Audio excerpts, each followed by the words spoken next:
Mga kapatid, no? Kung gusto nyo talagang matuto sa spiritual, mga kapatid, ito yung pinakapayo ko sa inyo. Tandaan nyo ito, mga kapatid.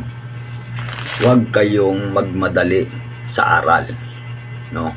Mag-aral kayo ng step by step. Magsimula kayo sa umpisa. Huwag nyong lakdawan, no? Kasi hindi kayo matututo kung ang pag-aaralan nyo lang lagi ay ang mataas na aral, no? Magsimula kayo sa mababang aral. Parang nag-aaral lang yan, no? Kailangan mag-kinder ka muna o daycare, no? Magsimula ka ng daycare hanggang maging kinder ka, hanggang maging grade 6 ka bago ka tumungtong sa pagiging high school, no?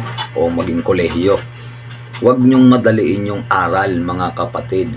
Mas magandang makuha nyo yung aral sa simula bago nyo pag-aralan yung mga matataas na aral, no?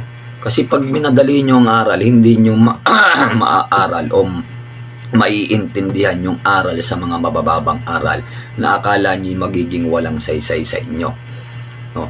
Tandaan nyo, hindi mabubuo ang 1,000 kung wala ang piso, no? Tandaan nyo yan. Dahil kailangan talaga pag nag-aral kayo ng lihim na karunungan, step by step, magsimula kayo sa simula na pinakamababang aral, no?